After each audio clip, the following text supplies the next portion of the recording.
Breaking news tonight on World as One News.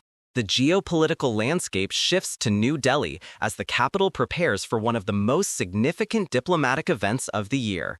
Russian President Vladimir Putin is set to land in India, marking a pivotal moment for the time-tested relations between these two giants. Welcome to our special coverage, the 23rd Annual India-Russia Summit. Let's get straight to the specifics. President Putin will be in New Delhi on December 4th and 5th for the 23rd Annual Summit. This is his first visit since 2021, breaking a 4-year hiatus. He will be meeting Prime Minister Narendra Modi to reaffirm what is officially described as a special and privileged strategic partnership. In a world currently defined by shifting alliances, this meeting is a strong signal of continuity. Defense remains the iron backbone of this relationship. Top of the agenda, the S-400 Triumph missile system. India is looking to expedite the delivery of remaining squadrons to secure its airspace. But it's not just about buying, it's about building.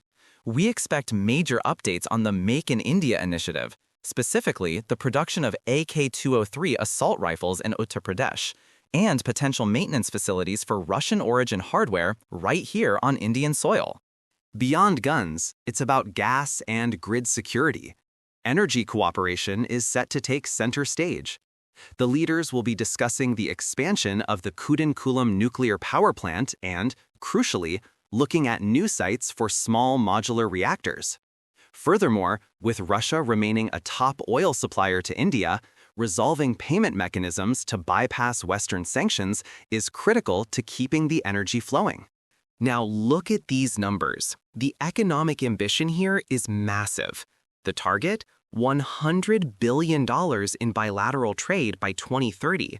We are currently sitting at just under $70 billion. To hit that $100 billion mark, both nations know they have to move beyond just defense and oil. They are looking for a structural shift in how they do business. But there is a hurdle, and it's a big one. Take a look at this chart. The trade relationship is heavily lopsided. Russia exports nearly 90% of the volume, mostly oil and defense, while India's exports lag significantly behind. This has created a massive surplus of Indian rupees sitting in Russian accounts. The big question for this summit: how do we balance this scale? The solution lies in diversification. We expect India to push hard for greater market access in 3 key sectors: pharmaceuticals, agriculture, and auto components. Additionally, expect announcements regarding the Chennai-Vladivostok Maritime Corridor, a critical route that could slash logistics costs and finally open up Russia's Far East to Indian goods. Of course, this visit doesn't happen in a vacuum. The shadow of the Ukraine conflict looms large.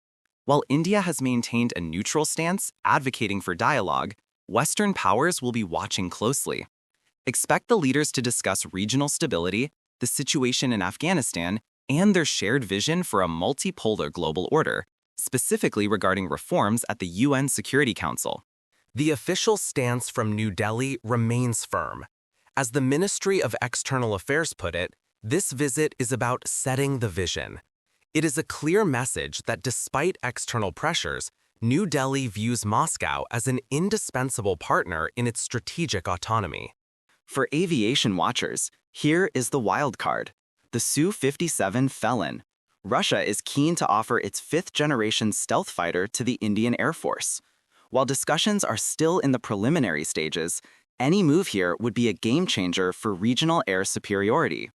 We'll be watching for any mention of technology transfer agreements regarding this jet.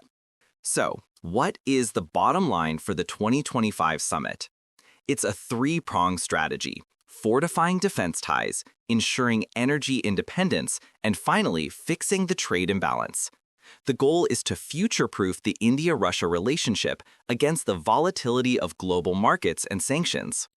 This is a developing story with massive global implications. Our teams are on the ground in New Delhi and Moscow. Our live, rolling coverage of the summit begins December 4th at 9 a.m. sharp. For World as One News, I'm your name. Stay tuned.